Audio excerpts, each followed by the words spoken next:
ये जो इंडिया है ना, यहां के नेता का जो स्वैग है, किसी अर्नब गोस्वामी के पास भी उस स्वैग का जवाब नहीं। डेक्कन हेरल्ड के सजीत कुमार के इस कार्टून को देखिए। एक नेता जो भारत सरकार को रिप्रेजेंट कर रहा है, वो महाराष्ट्र में अर्नब गोस्वामी की हाई वोल्टेज गिरफ्तारी पर घड़ियाली आंसू बहा रहा है। यह कार्टून हमें बताता है कि गोदी मीडिया के सरदार अर्नब ने बांटने वाली पत्रकारिता की, स्टूडियो में मीडिया ट्रायल चलाया, रिया चक्रवर्ती के पीछे हाथ धोकर पड़ गए ताकि कोरोना और इकोनॉमी के मोर्चे पर सरकार की नाकामियों से ध्यान हटे।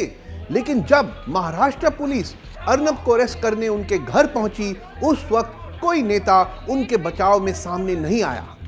सिर्फ अपने ट्वीट्स में घड़ियाली आंसू, नकली आंसू बहाते दिखे। हो सकता है स्टूडियो की हड़बड़ी से दूर जुडिशियल कस्टडी के एकांत में बैठे अर्नब सोच रहे होंगे कि इतने दिनों, इतने महीनों, इतने सालों में उन्होंने किसके लिए क्या क्या नहीं किया और आज जाकर उन्हें क्या हासिल हुआ। सिर्फ उनका इस्तेमाल किया गया सियासत की शतरंज में एक मोहरे की तरह। और यहां सभी पत्रकारों के लिए एक सीख है। ये जो इंडिया है ना, यहां के पत्रकारों को अपने काम से मतलब रखना चाहिए। ये कभी ना सोचें कि वे राजनीति के बारे में नेताओं से ज्यादा जानते हैं। चाहे नेता दिल्ली में हो या मुंबई, कोलकाता या चेन्नई में, चाहे राष्ट्रीय नेता हो या क्षेत्रीय नेता हो, चाहे आज का नेता हो या सालों पहले का नेता को पत्रकारों से मतलब लगाव नहीं है। मतलब है, लगाव है, प्यार है तो सिर्फ उनकी हां हजूरी से। नेताओं और सरकारों की गोद में बैठकर आप गदगद हो सकते हैं, सत्ता की गलियों तक अपनी फूंक बना सकते हैं, फिर उसके बाद मिलने वाली टीआरपी का आनंद भी उठा सकते हैं, लेकिन अक्सर साथ में एक कीमत भी चुकानी पड़ती है।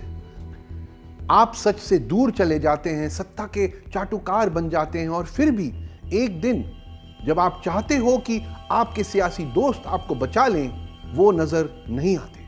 तब शायद ख्याल आता है कि क्यों किया मैंने अपनी प्रोफेशन से कॉम्प्रोमाइज। लेकिन यहां एक और बात कहनी जरूरी है। सतीश आचार्य ने गल्फ न्यूज के लिए जो कार्टून बनाया है उसे देखिए। इसमें पुलिस जैसा बाज मीडिया जैसे गिद्ध पर हमला कर रहा है, जबकि गिद्ध रूपी मीडिया की अपनी चोंच भी खुद के शिकार बने लोगों के खून से लाल है। ये अर्नब की गिरफ्तारी पर एक नजरिया है, एक नजरिया कि ये तो होना ही था। आप जो दूसरों के साथ करते हैं वो आपके साथ भी हो सकता है। मतलब अर्नब ने रिया चक्रवर्ती और अन्य कई लोगों को सालों साल अपना निशाना बनाया, न्यूज रूम में नाम लेकर लोगों को शर्मिंदा किया, उन्हें बुली किया। कार्टून कहता है कि गिद्ध के साथ भी वही सलूक हो सकता है जो वो दूसरों के साथ करता है, और आज हुआ है।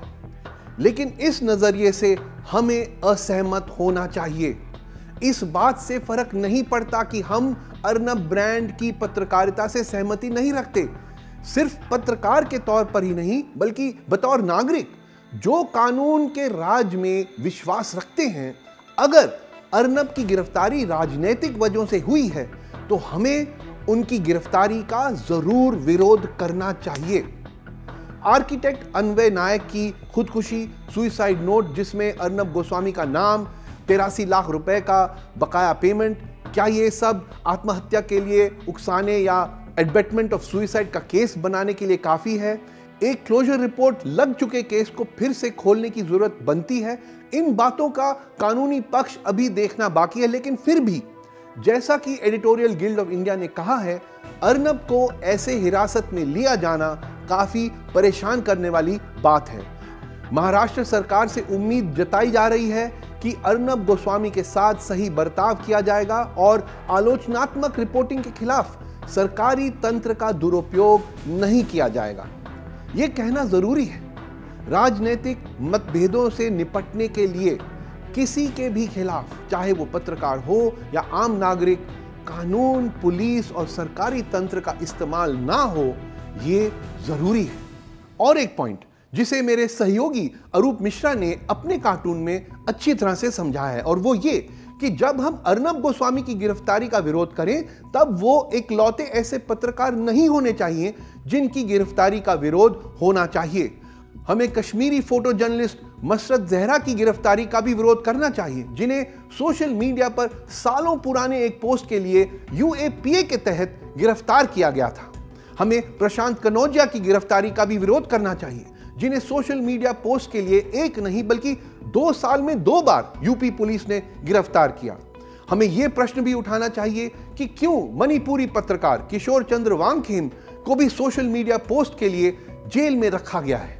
हमें एंड्रू पांड्यान की गिरफ्तारी पर भी सवाल उठाना चाहिए, जिनकी गलती सिर्फ कोरोना से लड़ते स्वास्थ्य कर्मियों की बदहाली पर रिपोर्टिंग करना था। सरकारों और पुलिस के सत्ताए पत्रकारों की लिस्ट काफी लंबी है, बहुत लंबी है, लेकिन जो #IamWithArnab, #IndiaWithArnab, #ReleaseArnabNow जैसा अभियान चला रहे हैं, उन लोगों के लिए, उन दर्जनों पत्रकारों की बोलने की आजादी की कोई मायने नहीं है।